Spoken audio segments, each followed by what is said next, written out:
frozen time, but I don't know how I'm here. The sunlight has turned to grey, and I feel like I'm losing love again. I don't know how I'm here. I could feel your heartbeat. I could feel somewhere you looking down. I could feel your heartbeat. I could feel somewhere you looking down. 'Cause it's you I'm loving, and it's you that I wanna breathe. And it's you I'm loving, and it's you that I wanna need.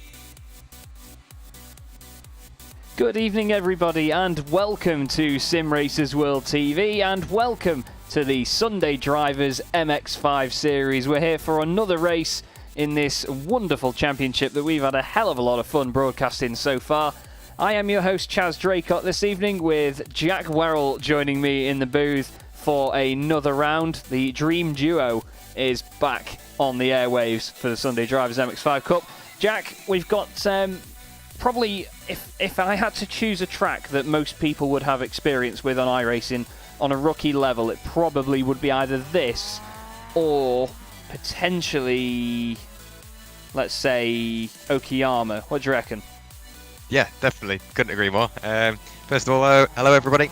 And, well, I hope you strapped in because it's going to be one hell of a night. Like Chaz says, we're here at Laguna Seca, and this is one of the tracks that, if you haven't driven it, where have you been? Like, I don't think you can avoid this in your rookie races here on iRacing. But we're in for a good night because the championship standings are closer than they've ever been between Andrew Lovesey and Louis Correa. So tonight's really the night for possible top honours.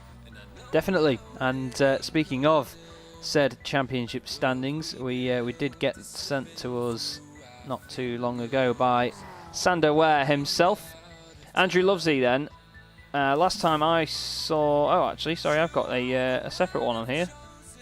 I've just downloaded the old one. I do apologise, everybody. Do you want me to run you through them? Yes, Jack has the updated one. I've just I've actually just downloaded the wrong one. So, Jack, take it away, mate. Alright, so going into round 9 after round 8 at Silverstone, Andrew Lovesey is still leading the championship with 153 points. Louis Correa is behind him with 141. 30 points behind him is Bram Klaas with 111. 10 points behind him is Kaleka Visto.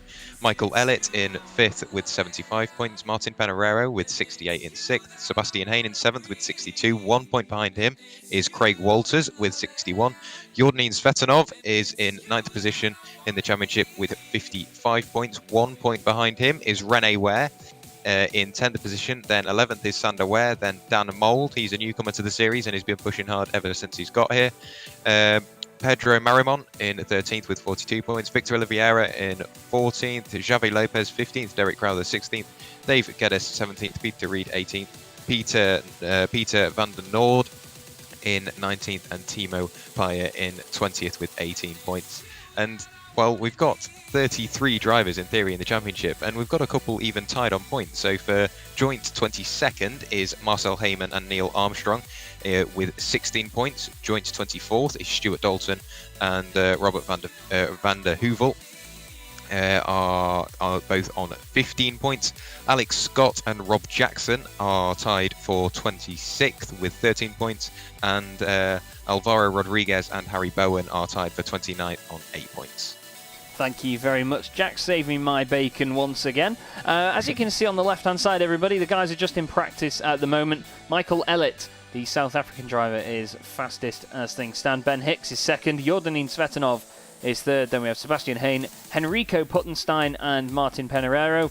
The highest placed car that is still actually out in the session at the moment is Stuart Dalton from Dalton Tracy Racing in the very bright green and matte black machine. Quite a nice livery there on that one, very striking.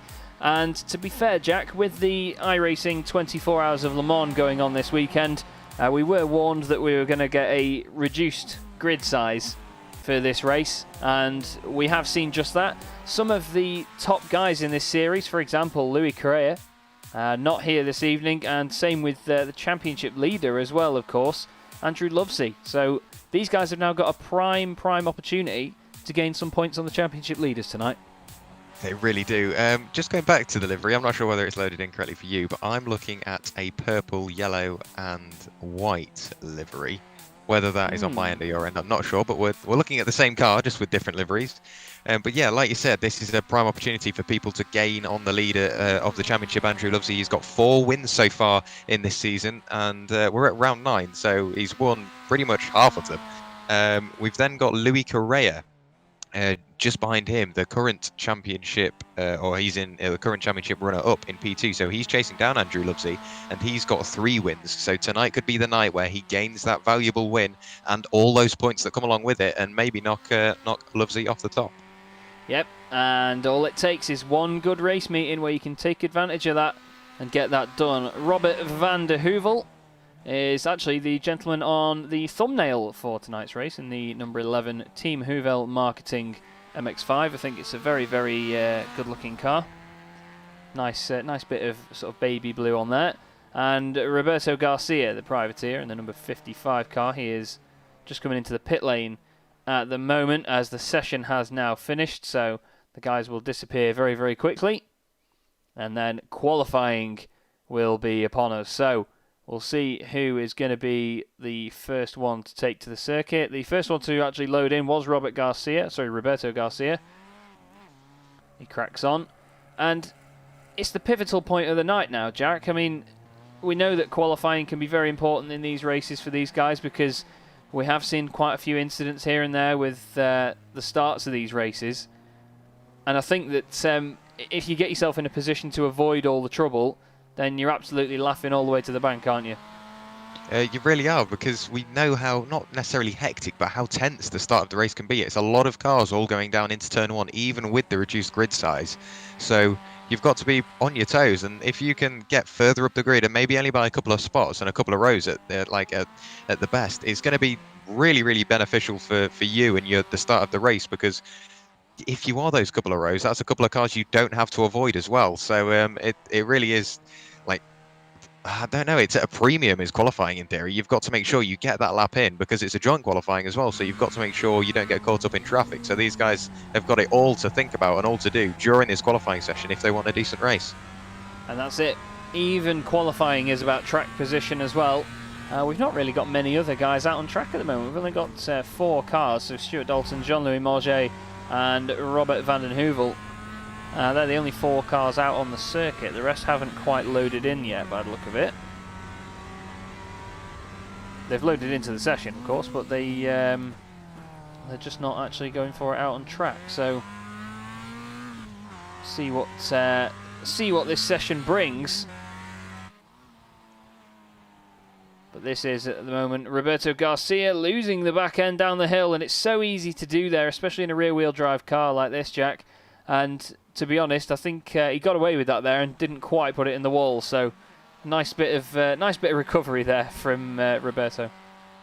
Yeah, I am watching the stream and I did see that, but sadly, I'm not sure what's up, but it's definitely an issue on my end. But I'm still looking at the number 55 car of Roberto Garcia. Oh no, I'm looking at the number 54 car. So I'm looking at Ben Hicks at the moment. So I'm not sure what's happened here. I'll do what I can to fix it, but I'm going to have to hand over to you and see what I can do about my technical issues. I've got a feeling here, because we were told before, everybody, that there has been a second session put up for these guys, and I'm wondering, because there was an issue with one of the sessions, I'm wondering whether one of us is in one and one is in the other. In all honesty. Could possibly be, the issue. Yeah, there is one with 22 guys in and one with 4, and I'm in the one with 4 in. So apologies, everybody. There seems to have been a bit of confusion. One of them actually had a time later than the other on it, so I'll get that sorted. I really, really do apologise. Just bear with us a few more minutes then, and we will get this sorted and be right back with you with the Sunday Drivers MX-5 series.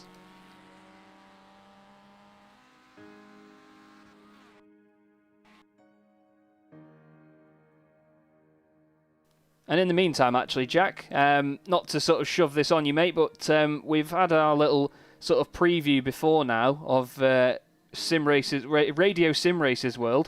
Do you want to just sort of take us through what's going on in that qualifying session just while I load in? I will, to the best of my ability, just using the timing screen. So at the moment on provisional pole is Louis Correa, none other than the man that is charging for the top of the championship in the H20 esports car. He has posted a 1 minute 42.11. Martin Pereira behind. He has posted a 1 minute 42.56. Only a tenth behind is Michael Ellett. And we've got a couple of cars out on circuit that are struggling to find some time, because Ben Hicks and Bram Klaas were connected together a little earlier on. They were very, very close, struggling to find some clean air. We've got Seb Hain for Power Hall's Sim Racing Academy has just gone out on circuit and going onto one of his flying laps that he will get in this session. His current time is a 1 minute 43.65, so just over a second and a half away from provisional pole, but we have got plenty of time in this qualifying session for you to improve your provisional time. It says they're racing online. Actually, I say that's why, because with the confusion, from the different lobbies, I thought we're in qualifying. We're not. We are actually in practice still. So that's on my end. We've only got 5 minutes left of this practice session. Then we do get into the 20-minute qualifying session. So at the moment, leading the practice session is Louis Correa with a 1 minute 42.11. Martin Pereira is in second at the moment with a 1 minute 42.56. And well, this is a half an hour practice session, but it's gone very quickly because, like I said, only 5 minutes left. Then we rattle through a 20-minute qualifying where everybody's battling for some clean air, and then we get straight into the 18-lap race. So it should be a busy old job for these guys. Yeah, it really is testing times with trying to get these laps together. We are just getting into the session now, everybody. It's just loading in the background. Sorry about that.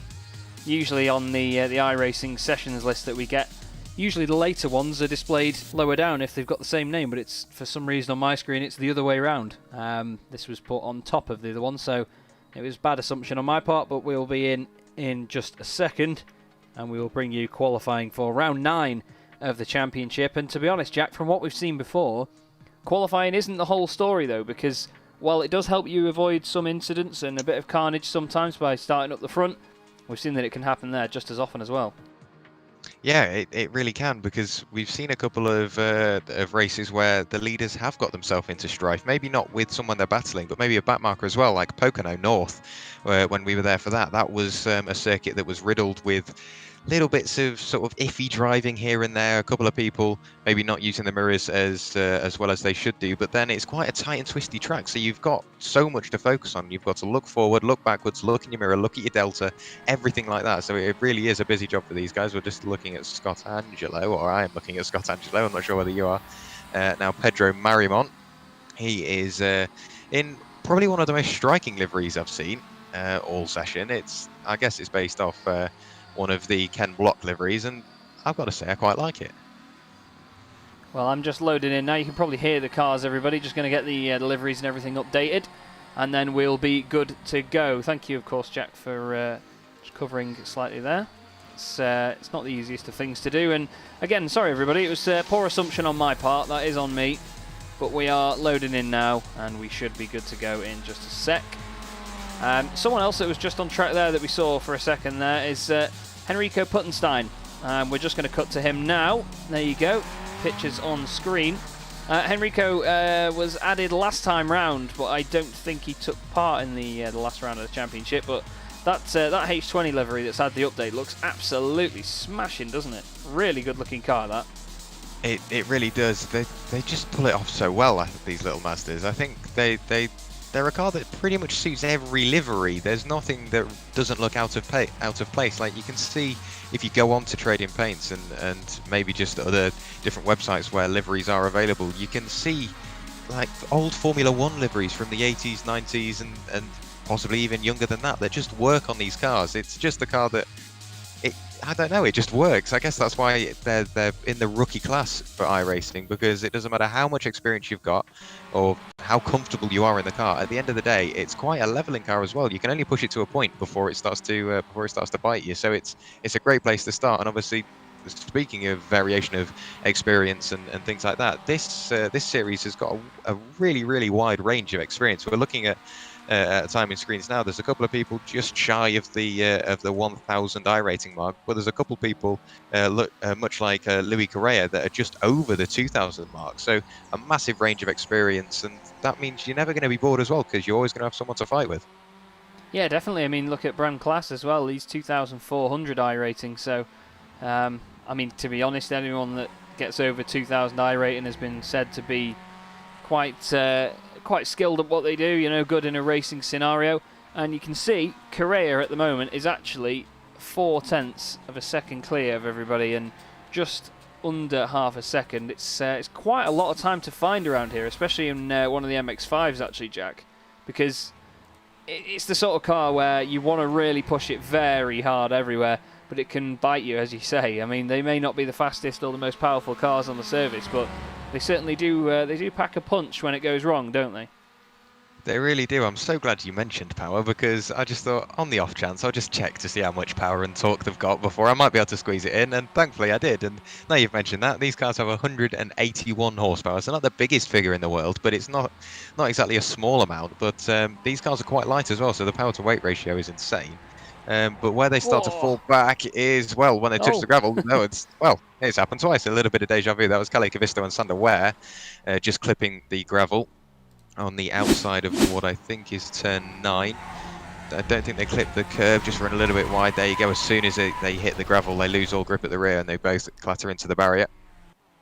But going back to power, they've got 151 pound-foot of torque. So yet again, not the biggest power figure that you would expect to see, but like I said, they are quite a light car as well. So it produces some sort of club level racing. It's close, but not exactly dirty. Yeah, that's it. With these leagues, you get a great community vibe, and when you're racing against the same people week in, week out, and even when new people join the championship, you learn how they behave on track, you learn their sort of pace and what to expect from them. And that's why I think that, in all honesty, league racing and iRacing is so important to everybody, and why it's taken so seriously, because in a championship, yes, it's great that we have the official sessions, you can always race against someone, and that's one of the things that we love. And I think that it does test drivers' ability, because it puts you up against people that you might not have raced against before. However, if you go for, say, a league like this, when you start racing against the same guys, you know what to expect. And the range and talent, you know, it's not limited by iRating or anything like that. And you get pros and cons to both worlds, I think. But having the same people week in, week out, I find makes a great difference in terms of your sort of confidence as well. Like, you know, if you can sort of be quicker than someone and put it down the inside, or you know that someone's going to be aware of a move you're making, for example. Like, I know a lot of the guys in the British Boring Car Championship, which I run and that you race in, they're scared to death of you because you like moving over on people on straights, don't you? Well, a bit of friendly trading of paint, and maybe a couple of wing mirrors lost throughout the race never hurt anybody. And I'm pretty sure these guys know it as well, because we've seen, well, a couple of close calls throughout this qualifying session. I know during previous races there's been a bit of trading paint, but it's going to go back to the old saying, rubbing is racing. But yeah, like you said, because everybody's racing with each other and the same drivers and the same cars week in, week out, it also builds that level of trust. So you know who you can race closely with, but also how comfortable you are following somebody. Because if you find somebody that maybe isn't as consistent as you know, maybe just sit back, wait for them to make the mistake and make the most of the opportunity that's been given to you. But then if they are more consistent than you, you've just got to be that extra bit aggressive than you really want to be, just to maybe force the error. So it's almost like Formula One style strategic games there, because you've got to judge the other driver, where they're weaker, where they're stronger, and then where you can make your move. Yeah, there's a lot of different aspects and ways to approach each kind of race, I suppose. And I think that one of the key things is just keeping a level head, and especially in a league like this one, where we've seen that the championship can close up very quickly. And a lot of these guys tonight will know that some of the top runners aren't there, and this is their golden opportunity to get points. And that's part of the main reason, even if they would have done some big stints in the Le Mans 24 Hour, I mean, in different sort of ways, we've both had a lot of involvement in that race. I mean, you've actually been racing in it, I was commentating on it. And I think as a driver, I'd still probably turn up to a league evening like this, because they're very enjoyable. And it's points on the board at the end of the night, isn't it? I suppose. Yeah, it really is. I was going to say it gives you a chance to cool down, but knowing how close-knitted these guys are from top to bottom of the field, I think it's just going to warm you up even more. It's probably a little more intense than Le Mans, because obviously it's a sprint race, so the more positions you get, the more points you get, and we all know points mean prizes. They do indeed. They certainly do, and I think no matter what you're doing, points are the most vital thing. So we'll well, at the end of the day, they decide the championship.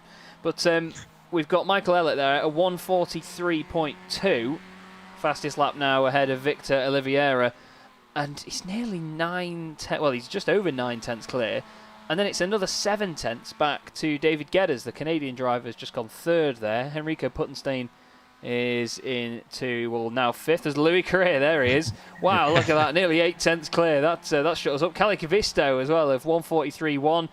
It was Craig Walters, that went into fourth place now for Simulation Racing Leagues. Those guys have got a couple of cars out there tonight. But yeah, Correa, as Sander Ware goes fifth. Correa really nailing that home there. He's been incredible, hasn't he, to watch this season. He's just, whenever he turns up, if you know what I mean. Yeah, he really does. You know when he's arrived. And speaking of sort of Louis Correa and how dominant he's been throughout the season, I've got some more interesting facts that have been kindly provided to us by Sander Ware. He has only had one fastest lap throughout all of the races he's been in, but it's not necessarily how fast you are, possibly how consistent you are in these races. He's led 64 laps, so no surprise there that he's very high up the order, and he's had 4 podiums, of which, or 3 of which are wins. So he's a very consistent, very quick driver, and he's going to be one to watch throughout the season. And Andrew Lovesey, I'm sure he's sat at home gritting his teeth, and if he does have the opportunity to watch, I'm sure he's just going to be watching with his eyes closed, because the last thing he wants to see is Louis Correa being the only driver breaking into the 1 minute 42 second margin and grabbing provisional pole. Yep, it wouldn't make for good viewing for Andrew as Elliott improves his time, 1:42.8. Good time by him there. Still not quite that of Louis Correa. Just round the final corner he goes then. Oh, it looked like there, that was the number 5, just in the foreground of shot there. I think maybe just getting in the way of one of the guys around him. It was Rene Ware. As Cali Cavisto goes top, 1:42.387. Cali Cavisto take a bow in the SRL car, so he didn't get held up that much. That's absolutely awesome from him. Sebastian Hain goes into 4th position there. And the times are coming down and coming down. We have Ben Hicks for Fast Cars Go Bang. Well, in this case, Fast Cars go 4th. Martin Peneiro goes 6th. Crowther 10th. Nord is 14th.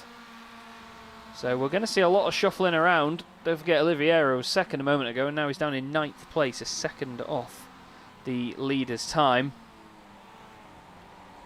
And it's going to be a very interesting one to see how the race unfolds, because Laguna Seca, in most cases, Jack, it's a very one-line circuit, isn't it? Especially through here, up the hill. You don't want to kill your momentum and sort of go side by side up there, because anyone that's waiting for you guys to battle in front a little bit could be right on your tail. And then, of course, well, who doesn't know about the corkscrew? It's terrifying, I think is the best word for it. Yeah, it's terrifying in the best of cars, let alone these little things where they've got a tendency to oversteer. Well, in my experience, I spend most of my time going backwards in these cars. But yeah, it's a challenging circuit and quite a technical one at that. But it's also, like you say, a circuit it doesn't really take prisoners, or it does take prisoners when you get it wrong. If you tap the gravel, we've seen it before in practice, and I'm sure we will see more of it in qualifying, that you just tap the gravel and it will spit you out, whether it be into a wall or just skittering across the gravel trap. And let's hope it doesn't go throwing across the road. But Jesus Christ, Louis Correa, 1 minute 41.944. I thought a 1 minute 42 was quick, and he's just gone and cleared himself to Cali Cavisto to the tune of about 4.5 tenths, which is crazy quick. And speaking of Cali Cavisto, he's 4th in the championship, and well, he's in provisional P2, so this could be a good haul of points for him as well. And as long as he can stick on the tail of Louis Correa throughout the race, it's just going to make him a very happy boy at the end of the night. Certainly will. He's absolutely smashed that there. What a time. And to be honest, I don't know if anyone's going to be able to keep up with that, but he's he's constantly coming back and forth and just showing us how quick he can be. And to be honest, I was going to make the point before that you could say do the fastest lap of the race, a 1:41.8. You could only do it once, but Louis Carrera would do a 1:41.9 every lap. You know what I mean? It's the consistency of being that quick. But some of these guys only have one lap like that in them over the course of a race when they really do string it together when they're pushing hard. But we've seen that Louis is very, very consistent. Same with Michael Ellett, to be fair. Michael's been very, very fast this season. And I know that he's looking for a good result here. Cali Cavisto as well, his teammate. Both for simulation racing leagues. Quite a striking livery that as well, isn't it, to be honest? Yeah, it really is. Speaking of Cali Cavisto and sim racing leagues, last round was the first round Calais drove for SRL, so it'd be good to see what he can do, whether he can get another good result tonight, just to see what he can do and maybe just concrete his way into that team. And I think he's just showing off at this point. He's going, there you go, I'm no longer a privateer, I've got a team and I'm going to show it off. So he's going to get himself to the front of the order, and we all know the front of the order tends to be where we watch because that's where the battles are. That is absolutely spot on. And he's into the pits now, is Cali Cavisto. Ben Hicks, that was a nice little change there. Ben Hicks 4th place for Fast Cars Go Bang. Martin Peñarero just behind has put it into 5th place with a 1:43.031. But still quite a spread. I mean, a second covers the top 5 and then 1.8 seconds covers the top 12. So that's a bit closer from 5th down to 12th. Halfway through qualifying though, and quite often over the course of the session, Jack, we see that the lap times do come down very, very quickly. They do. It's maybe not one of the things you'd expect, because as the more cars that go out, the hotter the track gets, and the later into the session we get, and it tends to be, or as a general rule of thumb, a hotter track tends to introduce slower lap times. But we've also got to remember, the more cars go around, the more rubbered in the track gets, and maybe you also learn a little bit from a car ahead, because if you leave the pits and someone's just going by, you can follow them for a couple of laps, and you might even find a couple of tenths just by maybe braking a little bit later, turning in a bit earlier, and wow, that's something you definitely don't want to do, Martin Peñarero. That was, he got a bit of a wiggle on, great save, managed to keep it pointing the right way. He's still in provisional P5 at the moment, 1 second, almost 1.1 seconds away from our current provisional pole sitter. And that does sound like quite the margin around here, but we know that qualifying isn't necessarily sort of indicative of what the race is going to do, because in the race, obviously, you've got draft, and it tends to introduce a little bit, a little few more mistakes as well, because you're looking on your mirrors a lot more, because in qualifying, obviously, you haven't got to worry about if anybody's chasing you down or anything like that, but in the race, you do. Yeah, that's it. It's not a positional thing in qualifying, and I think that when it comes to the race, obviously position is everything. The beauty of qualifying for me is that people are all spread out all over the track, and it's just down to the times they're doing, so you never know how someone's doing until they cross that line. We just show you the track map now. There is the 11th placed car of Derek Crowther that has just pulled over. Actually, quite a bit of damage on that car. Let's have a quick look at what happened to Derek here. In the very shiny... Oh, down the hill and into the barrier hard, and that's a big hit. Rips the front end off it.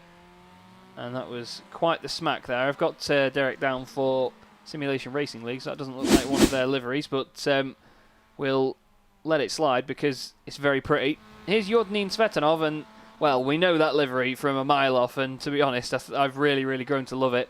And Yordanin has been one of these drivers where he doesn't always qualify that high, but his racecraft and his race pace is just second to none. I mean, you go back and watch how he got on at Okayama. He was just an absolute joy to see, because he just gradually made his way further and further up the order. A bit brash with some manoeuvres, but it was a hell of a drive, and I'm expecting the same again here from him, even though, you know, overtaking's not easy around here, because it is quite a narrow circuit, and as I said before, a lot of it is very one line as such, but Yordanin's one of those drivers that can find those gaps, definitely. He really is. He's like you mentioned, the Okayama drive he did. He's really nailed the art of carving his way up through the order, doing it cleanly as well. And yes, you said he was a couple of overtakes were maybe a little bit aggressive, but then with it being only an 18-lap sprint race here tonight, you've got to modulate how aggressive you are. Like I said, if you race in, week out, you start to trust other drivers, and you understand other drivers as well as their driving styles. So maybe if you're following a car, maybe you're a slight bit better on the brakes, or they're slightly better on the brakes. So you've just got to modulate how aggressive you are, and also maybe how defensive you are as well, because you start to learn more about yourself and the car, but also the other people that you're racing with as well. So I'm pretty sure that these guys are still in the unknown about a lot of this, because some of these guys might love this circuit, and some of them might loathe it. So it's something you only really figure out by the time you get onto the grid and when you start racing. Yeah, for sure. You never go into a race meeting knowing what's going to happen. You can try and expect all you want, but it's motorsport, so expect the unexpected. This is one of the other Simulation Racing League cars, number 41, Craig Walters, and he's adopted the chrome approach with his livery, and it's a very, very bright and shiny machine. Here's Rene Ware in the H20 Esports racing car. 15th at the moment. He's got Rob Jackson for Simtech Racing Team just ahead of him in 14th, and then Scott Angelo, his teammate, is 13th. And I do want to highlight that there is a little bit of a bug with Laguna Seca. You'll see it here with Yordanin Svetanov. Watch when he comes down the hill here, Jack. As he goes through the left-hander and the car levels out and goes over to the left-hand side for the next corner, it looks like the car floats off the ground a little bit there. Ready? There it is. Just a tiny little bit. But it's it used to be something that they had an issue with at Imola as well, where the way the lighting actually hits the track mapping isn't quite level for some reason. It quite amusingly looks like the cars float off the ground. Here's another one. Kalle Kavisto going down the hill, and he's going to do some Wingardium Leviosa on this. Ready? There it is. It's just the slightest of things, but I suppose the eagle-eyed of us commentators do tend to notice these things, don't we? Yeah, we do. It's something not necessarily we keep an eye out for, but it'll just catch our eye one lap, and we'll have a look. And as the race goes on, you start to pick up on it more and more. But it's one of those things. Once you see it, you can't unsee it. Yeah. Like, I will probably now see that every single lap and every single time I come back to Laguna Seca now. So thanks for that. That's but all right. but yeah, it's just one of those things that you get with simulation racing and things like that. And to be fair, seeing these cars off the ground isn't exactly an irregular occurrence, because we can see these guys really pounding the track, using all of the circuit and a little bit more. Great save from Seb Hain. I don't know how he kept that out the wall. He was almost 90 degrees to the track one way, and then snapped the other way, and he still kept it pointing the right way.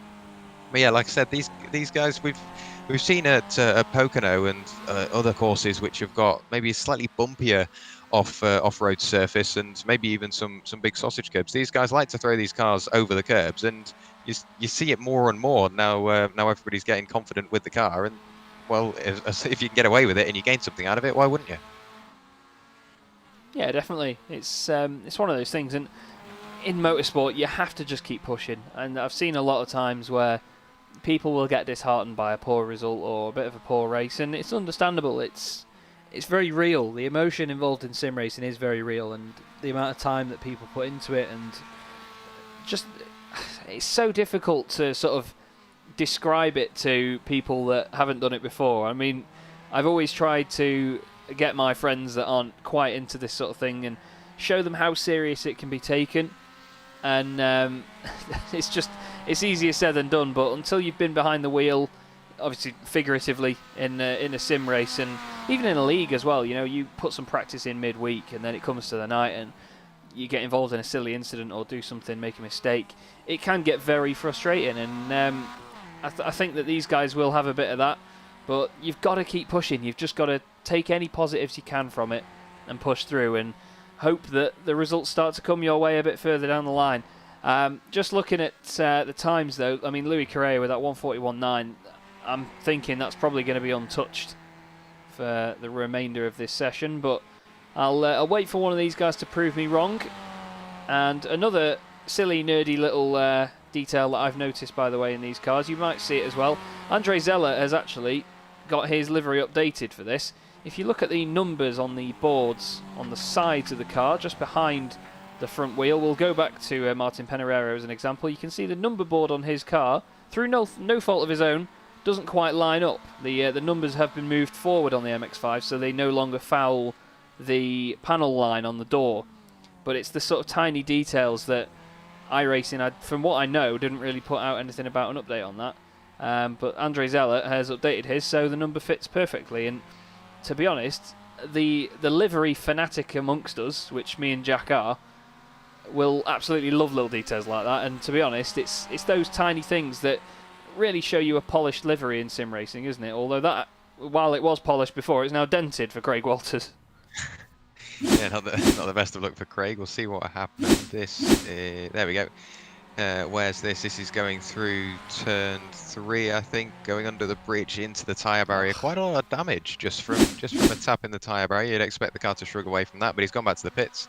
Now looking at that's Henrico Putenstein with quite a bit of damage on the rear end of his car. So not sure what's happened to Henrico. It looks like he's been given a little love tap, bit of bump drafting going on in these Mazdas. I'm sure it won't do anybody any harm. And leading that is Dave Geddes, or leading both the H20 cars is Dave Geddes. You mentioned Louis Correa a little earlier on. He was. Oh, well, yeah. Like I said, he was leading the pack, but slight mistake going through the very quick left-hander. And he manages to go skittering across the grass. You mentioned Louis Correa, and he's been in the pits for quite a while now, clearly very comfortable with his 1 minute 41.944. He's going back onto an outlap, so is this a last-ditch attempt to improve that time? Maybe. Well, he's got almost half a second a gap to Kalle Kavisto in P2, so I'm not sure what time he's looking for, but if it's there, I'm sure he'll find it.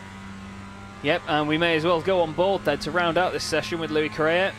Down the hill we go, and onto the right-hand side to really open up turn 1, then onto the brakes. Double apex left-hander here. A lot of the time you'll see the guys hit the first apex, let it run out wide, get the car pitched in, back on the power, run out wide on the right. Not too much though onto the sand, otherwise you'll get a slowdown. Sorry, not a slowdown, an incident point. You get slowed down on the inside though, I know that. Turn 3, it's a very deceiving right-hander. Same with turn 4 as well. You want to stay flat through here because you know it can be so open, judged on how much... Oh, look at that. I was just about to say how much runoff and sand there is on the outside. It makes it look like you can stay flat, but Louis Correa really pushing that, dips a wheel onto the sand. He's using every millimetre of the curbs. Turn 5, it's got quite a lot of camber on there towards you, so it does help you turn in.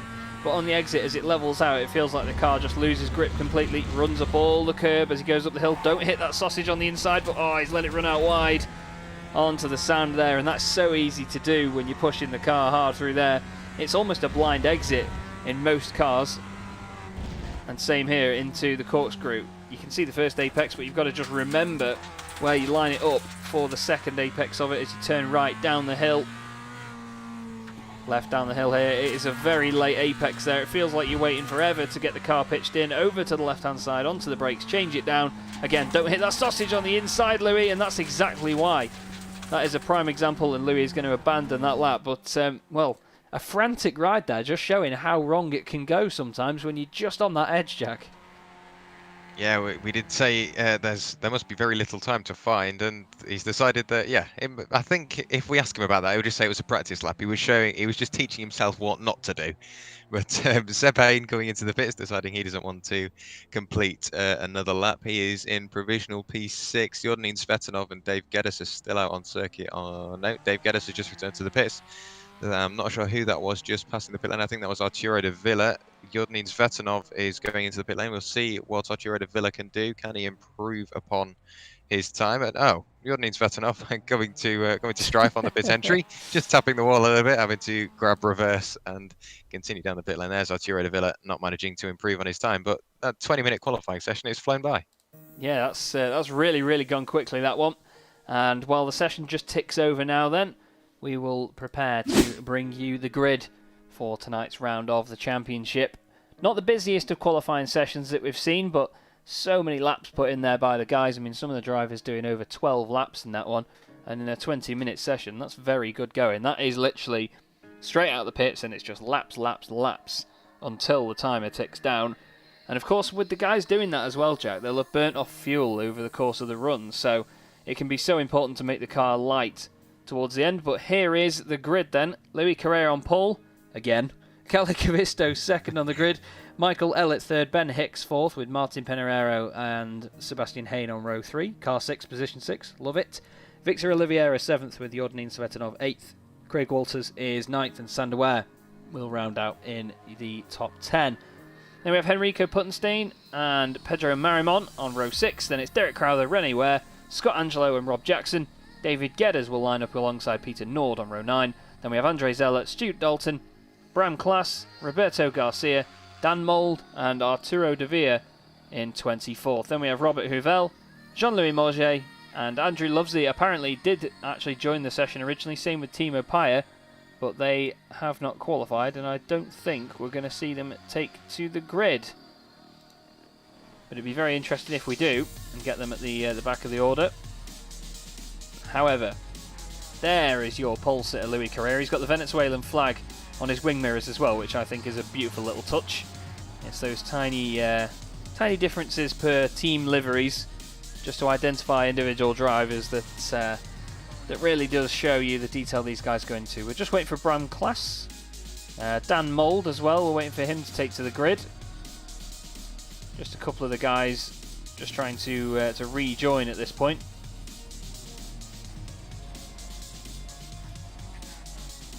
And it's that painful moment, isn't it, Jack, where you just wait for it to just tick over while someone hasn't gridded up.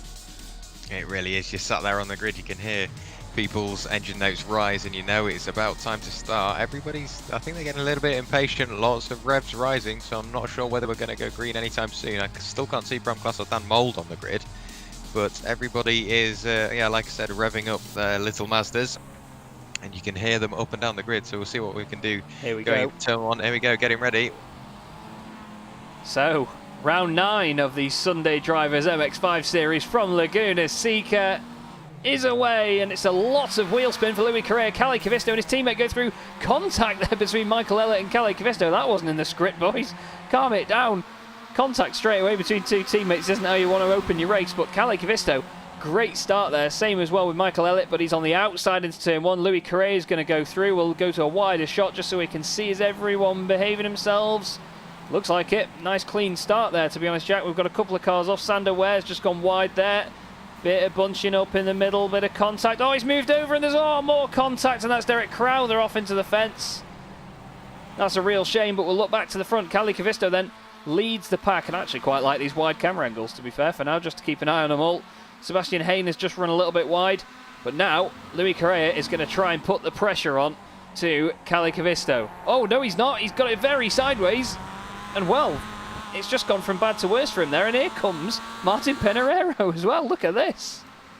Great job from Martin. He made the most of a dire situation for Michael Elliott, but Kalle Kavisto still just about leading the way. We saw him run wide going through turn 6. That's Scott Angelo in the wall very hard. It looks like he keeps it pointing the right way. We'll have to go back to the leaders at some point, so I think there was a move going on for P2. Michael Elliott has thrown it up the inside at the corkscrew, gets that position back from Martin Peñarero. He got to be quite brave to get it done there, but he's managed to make it stick, so it's now a an SRL 1-2. Martin Peñarero giving chase. I say that. That's commentator's curse at its finest. He taps the curb, and I think a bit of gravel over rotates the car, and he taps the wall as well. A bit of crumpling on the bonnet of that number 4 machine.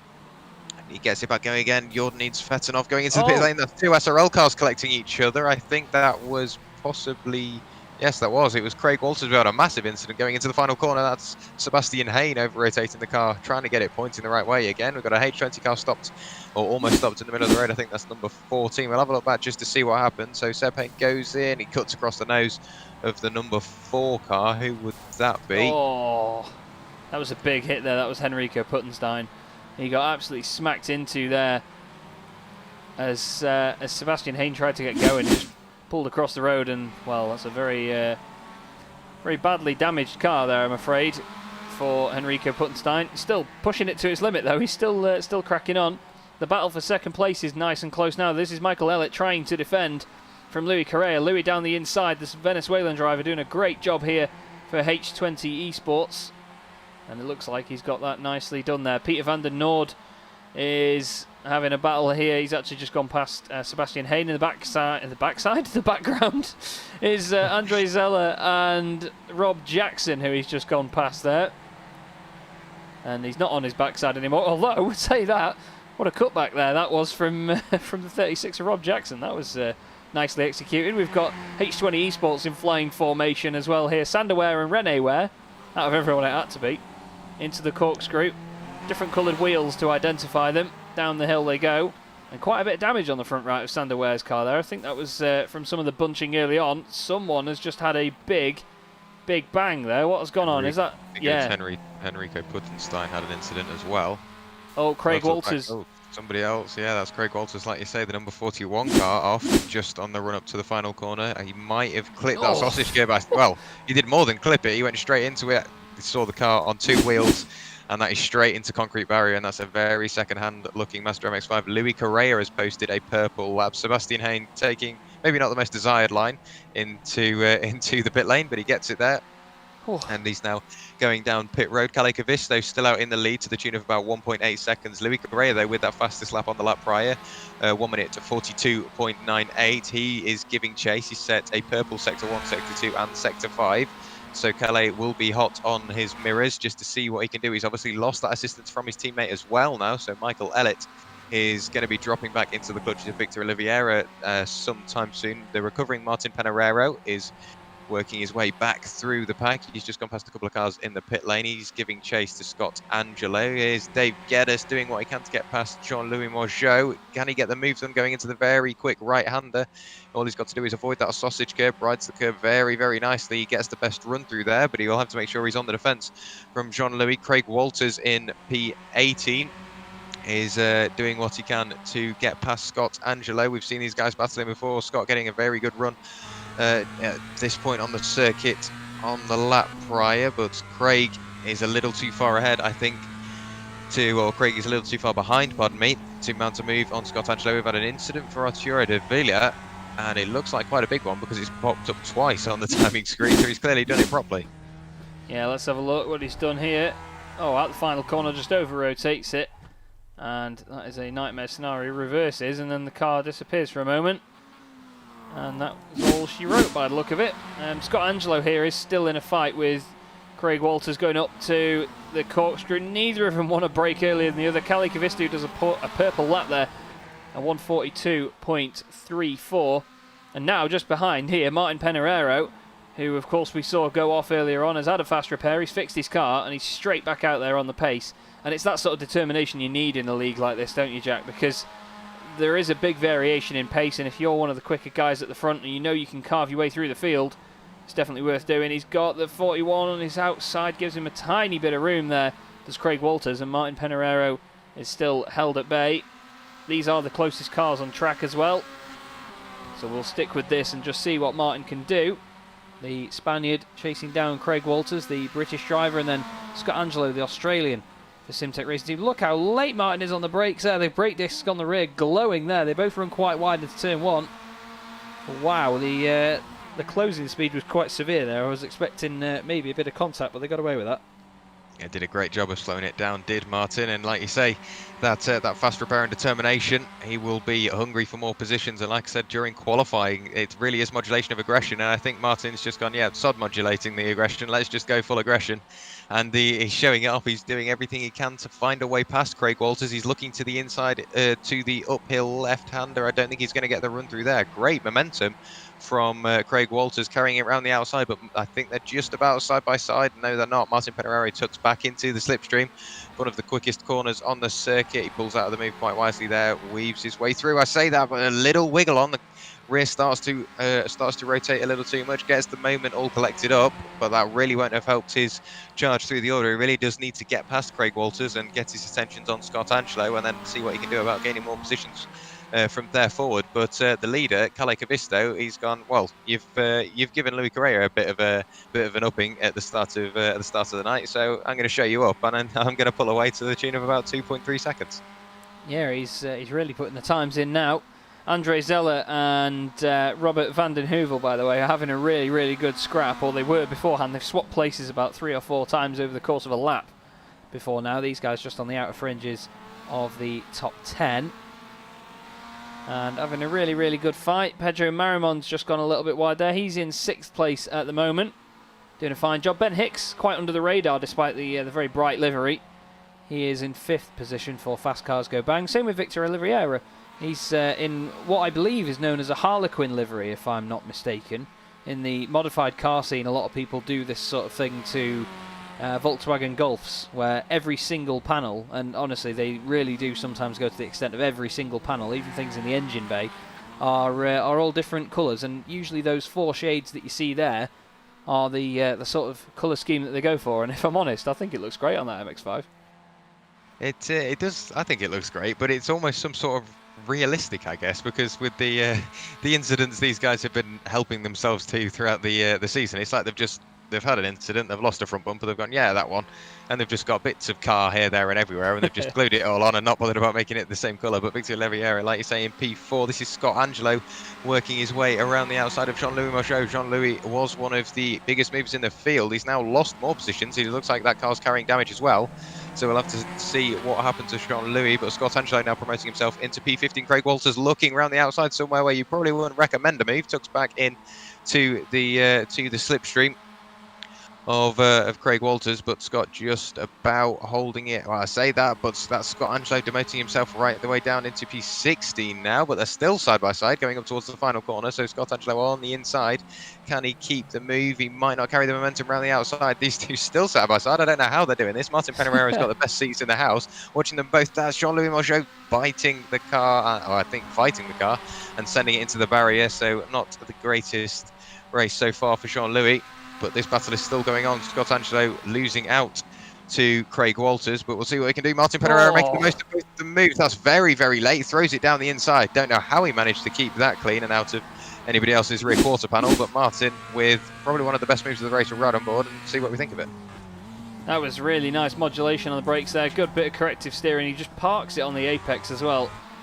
And to be honest, there wasn't really a lot that Scott Angelo could do about that. He's now on the back of Craig Walters. And this is a really good scrap that we've got going on here. Look at the aggressiveness, though, of how quickly he chucks it to the other side there. Martin Pereira back down the inside. And I tell you what, his mid-corner speed and his confidence in there is brilliant. Craig Walters just got a tiny overlap, though, up to turn 6. Make sure that you don't have contact there, boys. Oh, there is contact, and Martin moved over a little bit. It was very sort of sudden the way that he's moved around, you know. It's almost like he's on an Xbox controller or something, because it looked like it was like 100% steering lock, then nothing. But fortunately, they got away with it there. Craig is now right on the back of him, and I know he won't take that line down. Here he goes. Look, there you go. Have that, he says. You want some of my paint? You want some of this chrome here? I'll have it on the back end. But fortunately, Martin gets away with it and doesn't actually get taken off. I think that was more of a display of sort of, what would you call it? Aggression, maybe? Yeah, well, that too, to be honest. Sort of, not disappointment. I can't think of the word. I won't lie to you, everybody. But still, good battle here, and just ahead as well. This is Andre Zeller with David Geddes just behind him. And the very garish livery of David Geddes' car. Purple with bright green flames all the way down it. You've got to love it. Yeah, I've got to say, it's one of those ones that stand out. And I think what he has done is he was running one of the standard iRacing liveries on that car. Very similar colours and livery, but that looks like something he may have made himself, because it's got the addition of a personalised logo and the Canadian flag on the back. Sorry, the Canadian flag, if you'll get that reference from the start of the season. But Dave Geddes has gained 4 positions off the start. He's now in P13. He's chasing down Andrew Zeller, who has gained 7 positions, but this is very quickly becoming a 3-way battle, because Derek Crowther is following these two as well. Dave Geddes is the meat in the sandwich at the moment, going up through the gears, up the hill. Can he look for a position there on the top end of the circuit? He can't quite. And speaking of the top end of the circuit, it's just sort of dawned on me the amount of elevation change you've got throughout, because going into the Andretti hairpin at turn 2, that's probably one of the lowest points on the circuit, and then look how high you are now, right at the top of the corkscrew. It really is quite a flowing technical circuit, but Dave Geddes gets it wrong going through the corkscrew. The car snaps to the left. I think that was just a bit of body roll he wasn't expecting, and it spits him into the gravel. I'm not sure whether he made any contact with the barrier. He got unsettled on the curb. Great save from him. I don't know how he kept that out of the barrier, but he lives to fight another day, and I'm sure he'll be back out and on the pace already. Yeah, it was a really good job. Oh, he's involuntarily got out of the way there for Pereira and Walters, who are still fighting, by the way. Walters has actually managed to get past Pereira again. Let's see how this happened. Oh, it's down the hill just after David Geddes' incident, and straight through he goes. He just takes the opportunity there. So it was just before we cut to them that happened, and he is now in 14th position. Andre Zeller and Derek Crowther have just changed places as well. Derek Crowther went down the inside in the number 51 car, and he now takes 12th place. So we've got some great battles going on in the midfield here, Jack, and we're on lap 8 out of 18, so not even at the halfway point yet, but it's Kalle Kvisto doing a fine job for Simulation Racing Leagues. Teammate, of course, of Andrew Lovesey. Look at that, it's almost sideways coming into there, really pitching the back end around. And it just shows you the level of control that you need to have, even in a car such as this. Yeah, we did mention power to weight ratios and how big the figure is in this car just because of how little weight it has. It's not a big car to start off with, and it's definitely not a heavy one. And when you strip all that interior out and you're just left with, well, a roll cage and you, it really does make for quite a nice little pocket. Well, and obviously the lack of the feel through your rear end in a simulator, if you don't have a motion rig, it really can affect how you read what the car's doing underneath you. But Kalle seems to have got the bit between his teeth, and he's just slowly pulling out that gap now, 3.5 seconds to Louis Correa. So he's doing an absolutely amazing job, and like you say, he's the teammate to Andrew Lovesey. So if one SRL car can't attend, Calle's going, fine then, I'll just swap around with him, and I'm going to take the lead. Yeah, it's leading by example and doing your teammates proud, I think, is the best way to put it. Craig Walters is catching up to David Geddes here. The gap is fluctuating a lot from anywhere from 0.8 of a second to 2 to now 1, and now it's less than 0.1 of a second as they're side by side down the straight. And Walters doesn't quite beat him across the line. However, I don't think he's going to mind that because he's down the inside into turn 1. David Geddes decides better of it.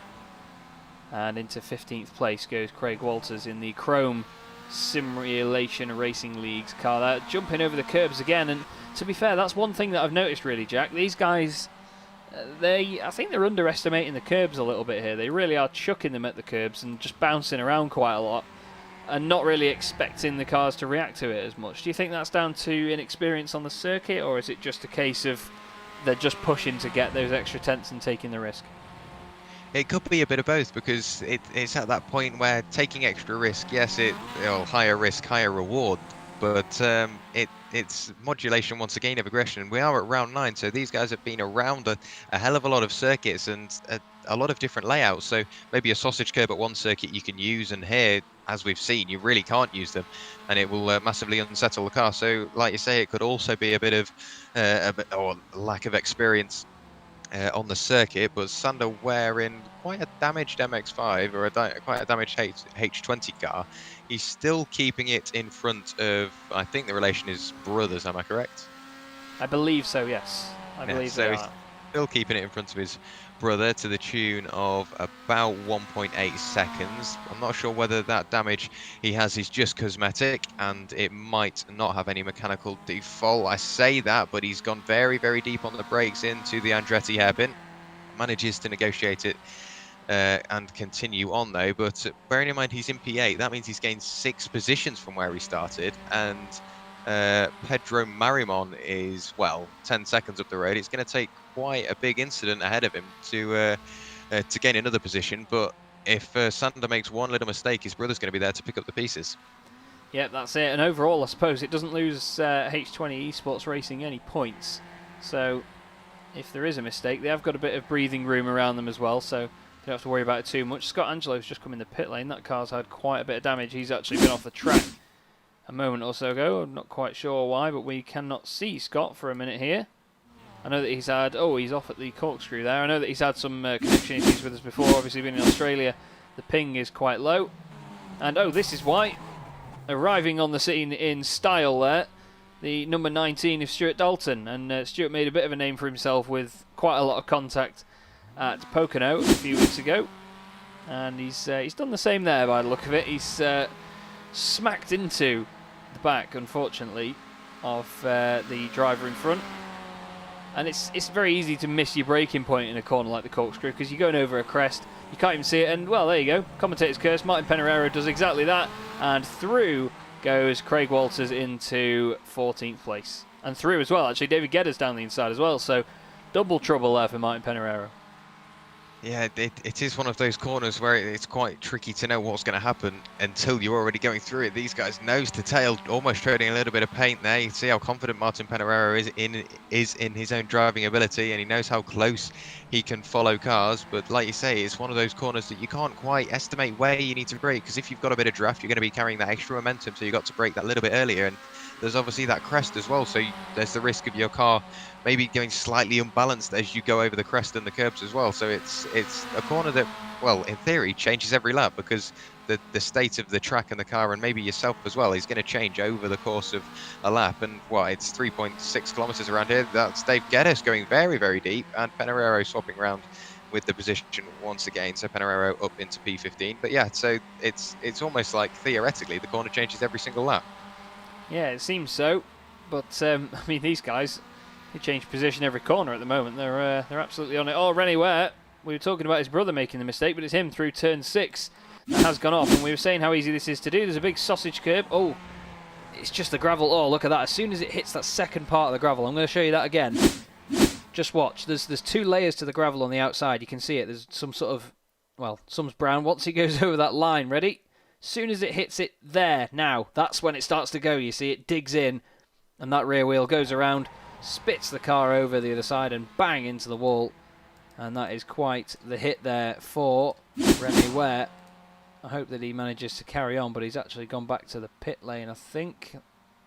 Well, it's still showing that he's ahead of his brother. Let me just have a quick check on here. He will have completed that lap, won't he? Because he did return to the pit lane. Yes, that's very true. Oh no, he's disappeared on my screen actually, Jack. Yeah, oh, there you go. He's disappeared on mine as well. Yeah, he's showing us just out now on the timing screen. Whether he has left the session or not, well, sure we'll find out at some point whether it is on the stream or not. But we're now looking at Robert Hoovel going through turn 2, the Andretti hairpin. Also quite a challenging corner because it's a double apex, but if you go deep, you haven't really got much room to maneuver either, because you're going to go straight into the gravel, and obviously the marbles, if you run just slightly wide as well. So it really just puts effort to how technical this circuit is. And Martin Pereira, having got past Dave Geddes, is now starting to pile the pressure back on Dave Walters, or Craig Walters, pardon me. And obviously we have sort of forgotten though, but Martin Pereira, he started very, very high up the order, and he's lost 9 positions. So this isn't just making amends for an earlier incident, this is making amends for a poor start to the race. I think Craig Walters just got into the back of Jean-Louis Mauger as well there. He needs a bit of patience when trying to deal with the lap traffic. In all fairness, Jean-Louis should have probably got out of the way by now. But he isn't doing. He's been a right headache for these guys, and we've seen him do it before as well, actually. I won't lie to you. We've seen him hindering some of the leaders before he gets out of the way, just out of the apex though, and David Geddes manages to get a decent run. It's not going to be enough to take a position from these guys or anything. Just behind there, Sebastian Hain tries his luck moving over on Jean-Louis Mauger. Well, let's just keep our eye on Pereira. What does he do about Craig Walters? Nothing yet. And Craig's actually really latched onto the back of Andre Zeller now. So these battles, Jack, they're just opening up and closing up all over the place. And look at this now, Walters right on Andre. Side by side into the right-hander. Martin Pereira is going to want to take advantage and into the final corner. Are we going to see any banzai moves? Don't do it, Martin. Don't go 3 wide through the middle. Still side by side. Andre down the inside. Oh, it looks like Craig has to get out of it a bit there just to make sure it doesn't make contact. Pereira on his inside. It's like deja vu, this, honestly. I swear we've seen this like 14 times before, despite being on lap 13 now of 18. That's the first thing you thought then, wasn't it, Jack? You thought his maths is great. Oh, look at that, though. Pereira down the inside. Quick change of subject, Chaz. Martin bounces over the curb, just sneaks past Andre Zeller, and through goes Craig Walters as well. That was really opportunistic stuff. I think also goes, or David Geddes gets through as well, so making the most of a dire situation. I was about to say that he's got the best seats in the house, watching everything evolve in front of him, chops across the nose. This is almost, what, a 7-car battle for, whoa, that's a very big moment for Sebastian Hain. That's a massive hit into the wall. I was expecting the car to go end over end, and he cuts across the circuit again, just about gets the moment collected up. We'll see what happens. So the car starts to rotate as soon as he hits that gravel.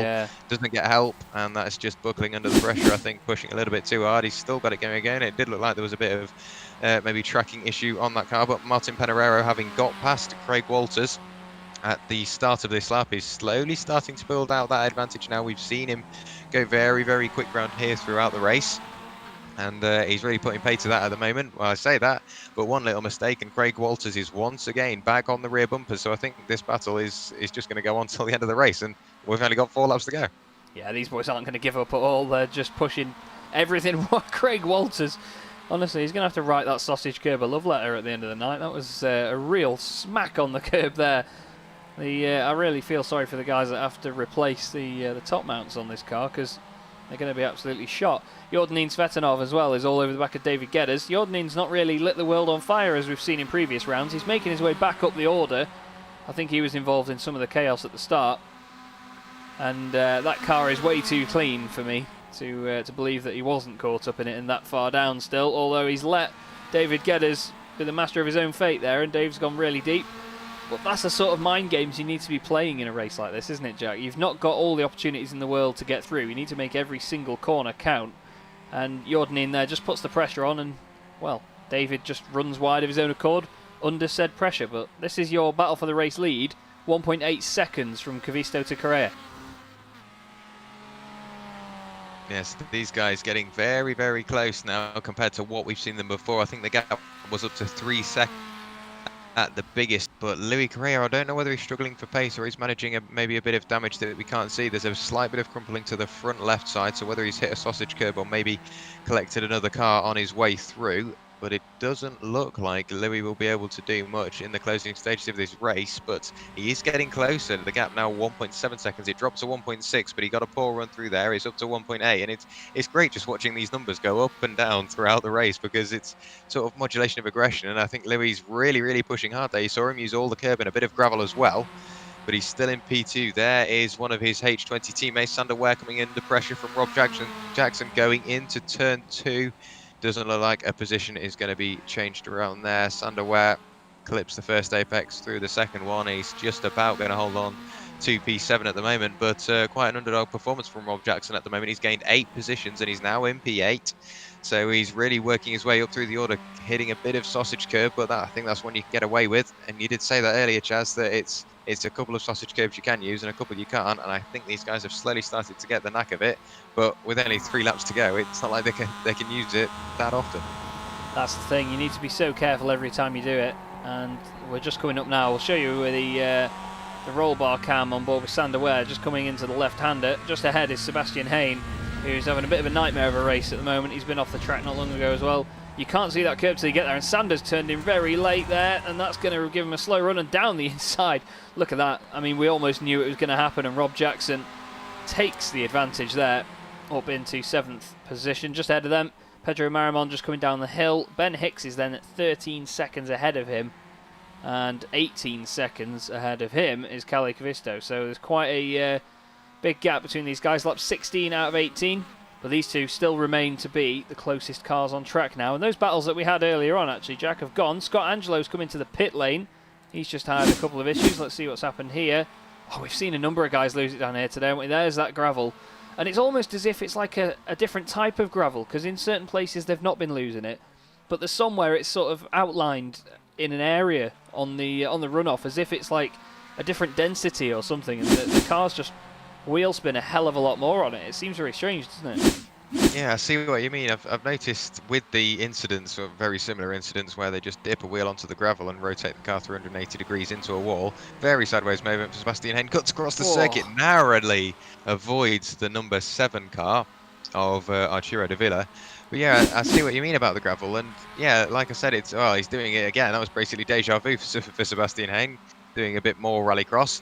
Gets the moment collected up, bouncing across the sausage curves. But that's the initial question, Chaz. Yeah, the gravel, it's almost like it's deeper at the faster parts of the circuit for obvious reasons, and whether that is simulated in our racing or not. But maybe it's just the general speed of these cars when they hit the gravel, and it could also be the weight distribution of the car, because it's always on the outside, which rotates the car through 180 degrees. On the inside, you can get away with it a little more, but Michael Elliott, he's not bothering about touching any gravel chaps. He's weaving it in between the lines, using the curbs where he can. More incident for Sebastian Hain. It looks like he hit the wall once, and he's, well, looking at the tyre marks in the gravel, he's hit it again. We'll have a look back just to see what happened. This is apologies, that's the previous one. incident.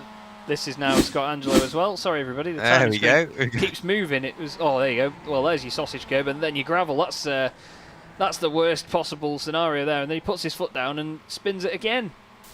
I tell you what, Sebastian has had a night to forget. But Kalle Kavisto, the race leader, has just one more lap after this. And he's only got 7/10 back to Louis Correa now, Jack. This is starting to get spicy at the front. It really is. We've got about 1.5 laps to go, and Louis Correa is closed up. Well, about a 1.5 second gap in the past 2 laps. So whether he can put that work to good use in the closing stages of the race, with, like you say, only 1 lap remaining. Oh, that's really not what Kalle Kavisto wanted to do. He dipped a wheel on the grass. You can see the speed difference between these two. Going up the hill, Louis Correa managed to weave it in between the curbs and kept all the momentum he needed. Going into the corkscrew, Louis Correa being a little more aggressive. You see the car breaking away from him under braking. And these guys are nose to tail now, and we're not even on to the final lap. You can hear gravel bouncing off the underside of the body. You can pretty much guess that a couple of guys have come to strife there. Kalle Kavisto going very defensive into the penultimate corner. Louis Correa getting the best run of the two, though.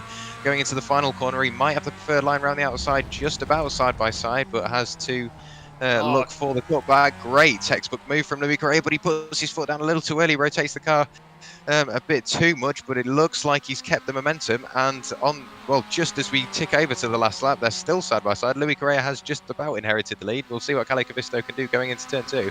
But we were saying it was when, not if, and well, Louis Correa has just sort of proved us right. Yeah, he just piled the pressure on at the right moments there to Kalle Kavisto. It didn't look like he was trying to push him too much before now, but Kalle's just gradually succumbed to the pressure. And Louis Correa, we know just how good he is when there's clear air in front of him. And now I worry that if Kalle Kavisto has to push any harder, he may fall off here if he has to push too hard. Bit of curb on the inside, bit of gravel as well, car slightly out of shape. I think Louis Correa has done the right thing here. Yodnin Tsvetanov's had an issue, unfortunately, and gone off the circuit a bit further down. But we're just going to follow these guys till the end just to see. Now, this is an important part of the track here, Jack. This is where we saw the change sort of manoeuvre get started last time. And you can hear just how cautious he's being through there. And it's now, the tables are turned. Look at the run that he's got. And he's going to go through on Louis Correa back into the race lead to the corkscrew, side by side. Brilliant stuff from Kalle Kavisto. Yeah, great job from Kalle. He read the situation beautifully. That's very, very quick going into the corkscrew. Slows it down a little too much after sort of panicking because we knew he was going very quick through there. Louis Correa looking to the inside. I don't think Kalle can do much about that. They're still going to be side by side going into the penultimate corner. Kalle runs wide, and that's a closing gap. That's Jean-Louis Mauger. That's not on. Jean-Louis. Sorry to cut over you there, Jack. No, that's fine, mate. You carry on. We've seen that Jean-Louis caused a lot of issues for these race leaders, and that could have been race ending for Louis Correa. Somehow the car has survived it, and he takes round 9 of the championship. Wow, that had a lot more plot twist than 13 reasons why that did. That was unbelievable. Michael Elliott's going to come around the final corner and get 2 Simulation Racing League cars on the podium, but like I say, sorry to cut over you so aggressively there, Jack, because that was just mind-blowing. What a rejoin from Jean-Louis Mauger, but he's not made many friends in terms of his rejoin there, and we've seen that that's not the only time that he's hindered race leaders, but I mean, make of that what you will, but yeah. Turn the track at a 90-degree angle, which isn't exactly the thing you need to do. Yeah, I don't want to keep sort of pointing the fingers at that, everybody, but if I'm honest, it's not really excusable, to be honest. This is David Geddes, who's still fighting with Robert van den Heuvel. The pair of them are all over the shop trying to just scramble the cars to the line. It's that last lap dash, and Robert's just disappeared for a sec. He's just popped up again. And to be fair, Louis Correa got the right thing done at the right time, somehow survived that incident. I'm very sort of, in a way, I'm sort of very relieved that he did. We've got cars crossing the line ahead as well. Martin Peñarero dropped down to 11th. Just near the end. I think he was just inside the top 10 at one point. Oh no, sorry, he moved up, didn't he? Because he went past Craig Walters. Geddes finishes 14th behind Robert van den Heuvel. Yodnin Tsvetanov does finish.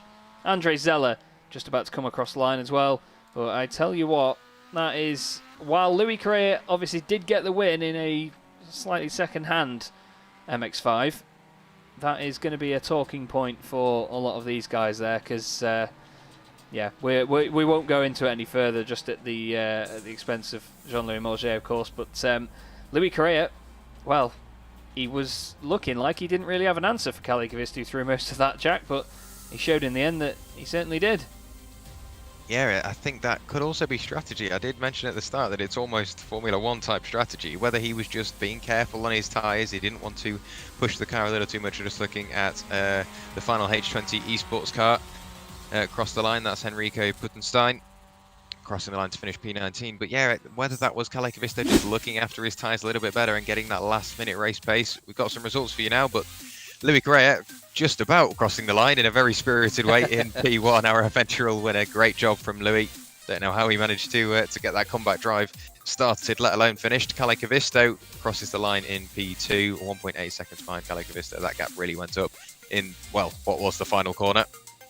The second Simulation Racing League's car on the podium is the number 34 car, Michael Ellett. Ben Hicks crosses the line P4, Victor Oliveira P5, Pedro Marimon P6, Rob Jackson crosses the line in 7th, followed by Sander Ware, Peter Nord P9, Derek Crowther rounds out the top 10. The recovering Martin Peñarero gets himself up to P11. Craig Walters, after that race-long battle with Peñarero, crosses the line in P12. Robert Huvel 13th, Dave Geddes 14th, Jordanin Svetanov P15, Andre Zeller P16, Scott Angelo in 17th, and Roberto Garcia in 18th. And I think they are the only two a lap down. There we go, we can carry on a little bit more. So where did we get to? We got to Roberto Garcia. Henrico Puttenstein crosses the line in P19. Stuart Dalton 2 laps down in 20th. Arturo de Villa and Jean-Louis Mauger P21 and P22. Sebastian Hain P23. Rene Ware losing out there, well, very unluckily in the very quick left-hander and sadly collecting the car into the wall. Crosses the line P24. From class 25th, Dan Mould, Andrew Lovesey and Timo Payet sadly were a no-show. I actually think Bram Class didn't start the race as well. But wow, I don't really know how to describe that race, and if you told me to describe it in 3 words, well, I can't. There was just so much action from start to finish, and I honestly still don't know how Louis Correa managed to lose out that early on in the race and just slowly start picking away at it under the radar, and well, in the last lap made it stick and got the win. Yeah, I think the 3 words would be, oh God help, to be honest, if we had to describe that, because well, it was a hell of a moment. It could have been race deciding, but fortunately for Louis, it wasn't. We drag him in the box now to have a chat. I'll just turn the music down because it's incredibly loud all of a sudden. Louis, very well done on the win, my friend. Another one to add to your very impressive tally this season. Talk to me about that last lap, though. That's going to be a talking point, isn't it? Yeah, it was like a little bit stressful. It was a really good battle with Kalle. He was doing a great race, and then at the end, I don't know what happened actually.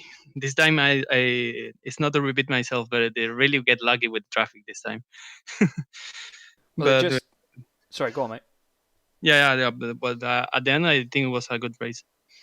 Well, we saw that it was almost as if something just switched on for you at the end, because throughout a lot of the race, Jack was mentioning that the sort of gap was opening just by a couple of tenths and then closing again, but it never really seemed to drop that much. But it was like those last few laps, you just changed completely and just went for it. I mean, did you like physically sort of try and turn anything else on and really push for it, or was it just a case of a little mistake here and there from Kalle? Well, I think it was a couple of things. I stopped doing silly mistakes in every lap. That it was hard to me to be consistent this race.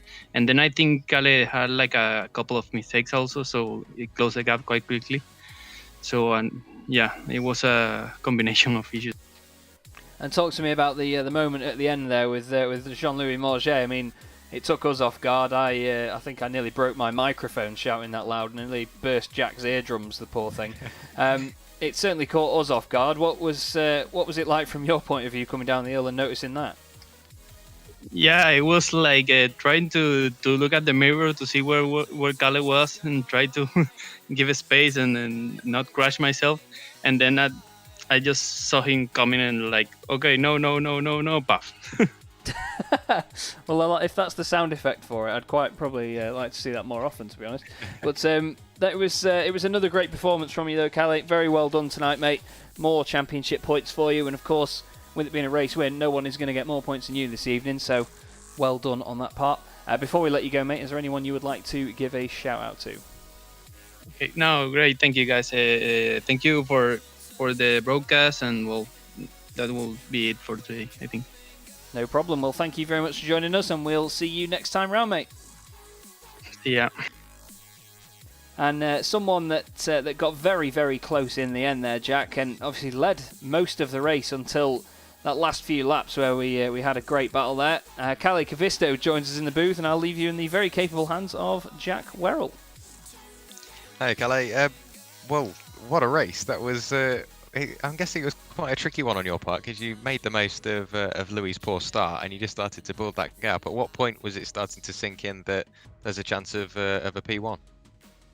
I don't know. Actually, I asked after the race. I asked from Louis, was he just playing with me? And he said he was actually trying. So yeah, I think I was more consistent than him, but he had more pace, and yeah, it was quite nice battle at the end. And I think should it have ended differently, I don't know what would have happened. So, well, yeah, okay, great race. Yeah, it was great to see you battling throughout the closing stages of the race. And if I'm, well, please correct me if I'm wrong, but I think this is your second race for Simulation Racing Leagues, and so far it's been a great showing for you. And obviously SRL have just had a 1-2 or two cars on the podium, pardon me. So ever since you've got here, it's like SRL have just got that extra little bit of boost. Is that something that you're going to pride yourself with throughout the rest of the season and keep pushing for? Yeah, I hope it will continue like that. I don't know. It could be that the livery is more fast than the previous one, so who knows. But you did a great job all round, and like you say, you were keeping it consistent, and sadly just about losing out to Louis Correa on the final couple of laps. But while I've got you in the box, is there anybody you'd like to thank, shout out, anything like that? Yeah, as always, you guys, it was a little bit of a messy start. I think there was some problem with the lobbies or something, but well done. And again, thanks all the viewers and all the drivers, and that's it. Thank you. Brilliant. Thank you very much, and once again, well done on P2. Yes, thanks. Callie Cavisto there, really, really nice guy. And well, we round out our podium of drivers by bringing in none other than Michael Ellett, who joins us. Michael, that was quite a straightforward race for you. I mean, bit of a scrappy first few laps with your teammate and with Louis as well, but still a podium. Two of you guys on the podium together. You must be happy with that. He's speechless, absolutely speechless. Are you there, Michael? Oh, maybe he fell asleep listening to our interviews. Well, that will round out our night then. In that case, we don't have anyone else in the interview waiting room. But just to round up from you, Jack, another action-packed meeting in my eyes. It was a lot of fun as always. Yeah, it really was. The Sunday Drivers Series really never fails to give you plenty of action to look forward to, and then eventually look at as soon as the night comes around. And it's one of those things. Well, you've got the 20-minute qualifying, joint qualifying, which is just quite a nice little aspect where everybody gets the same amount of chance to get in draft and get a good start. But like we said during the qualifying, it's not necessarily where you start; it's more where you finish. And well, Louis Correa proved us right. He started P1, started to drop back a little bit towards the start of the race, but he just controlled the race from his perspective and kept on ploughing forward and eventually took the win. So it's basically going into the unknown, and we've still got sadly we've still got a 3-week wait until the next round. I can't remember off the top of my head where it is. I think it's at Phoenix. I think we're going back to another oval. Yes, we're going to Phoenix, the Phoenix Road Course for next time round. So that'll be a very interesting one. It's a very difficult, and it's actually obviously a very flat circuit in there, but there's curbs and little sort of jumps here and there almost, and they're not that apparent until you get there. Just like with Laguna Seca tonight, a lot of the apexes and curbs are very blind, so I reckon we'll see some good jumps and two-wheel action around there, don't you? Yeah, I hope so. It's great to see, and these guys, they never fail to show off what they can do behind the wheel of these Masters, and yeah, I can't wait to do it again. It's just something. It's basically a highlight of the month, because there's only one, possibly two, if it falls right, a month, and yeah, it's nice to pop in the box and see what these guys can do. Definitely is. Well, thank you everybody that has watched tonight. We hope you have enjoyed the stream. Apologies for the confusion early on and the little bit of a mess up on my part, but we got there in the end, got everything sorted, and at the end of the day we had a very dramatic and very exciting race meeting. This has been the Sunday Drivers MX-5 series. This has been Simracersworld TV. He's been Jack Werrell, I've been Chaz Draycott, and we will see you in 3 weeks' time at Phoenix. Have a great night, everyone.